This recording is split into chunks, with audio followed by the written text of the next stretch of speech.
United States is everywhere in global conflicts right now. It's not just influence, it's a massive, direct presence. And at the center of it all is Donald Trump. I built and rebuilt our military in my first administration, and there is no military on earth even close to its power. This is the man who literally asked for a Nobel Prize after a ceasefire between India and Pakistan and Iran and Israel. Yet today, he's being linked to the total destruction of Iran. At the same time, rumors are exploding that Ali Khamenei could be dead. Between US involvement and Trump's personal brand of diplomacy, this doesn't feel like a conflict between just two countries anymore. The blocs are forming. The sides are being chosen. It's starting to look like a modern-day version of the Axis and Allied powers. But where are the other players? Why are China and Russia watching from the sidelines as if their silence isn't more devastating than open conflict? What are they preparing behind the scenes? To understand the fire, we have to find the spark. Let's start from the beginning. To understand why the US, and Trump in particular, is the sun that these escalating tensions orbit around, we have to go back to 2016.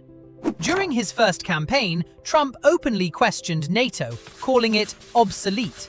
He didn't just talk, he acted. He pressured allies to hit that 2% GDP benchmark, and by 2020, European allies and Canada had pumped an extra $130 billion into defense. That shift changed everything.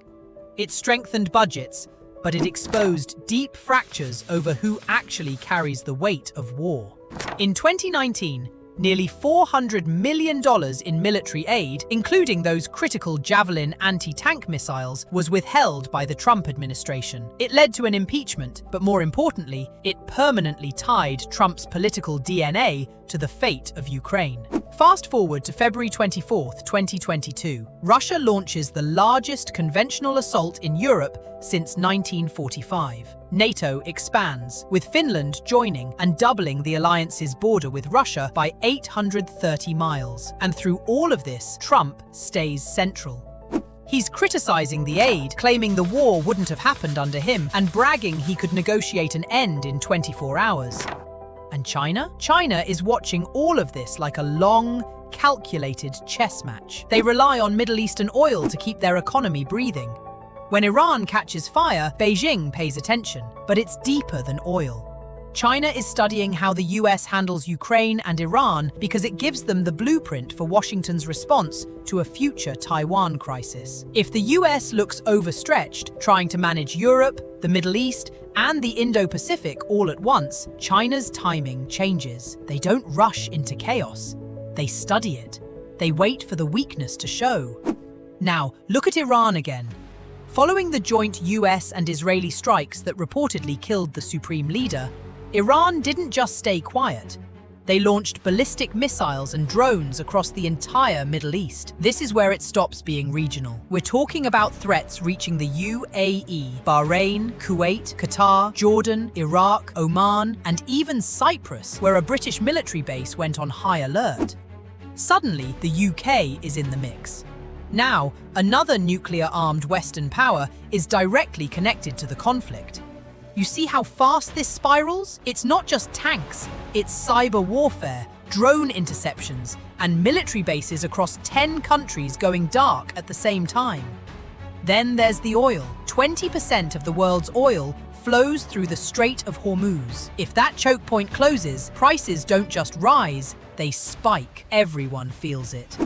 When people say World War III, it's not because of one giant battlefield. It's because of this chain reaction. Global energy routes at risk. Western powers pulled in. Nuclear-armed states lining up on opposite sides. History shows world wars don't start because people want them. They start because miscalculations stack up. Leaders assume the other side won't escalate until it does. Right now, the margin for error is thinner than it's ever been. It all leads back to the US, because the US is the only power involved in all three arenas: Ukraine, Iran, and Taiwan. That's why Trump's name never leaves the conversation. If leadership changes, the funding changes. If funding changes, the battlefield shifts. Foreign governments aren't waiting to see what happens. They are planning for every outcome right now.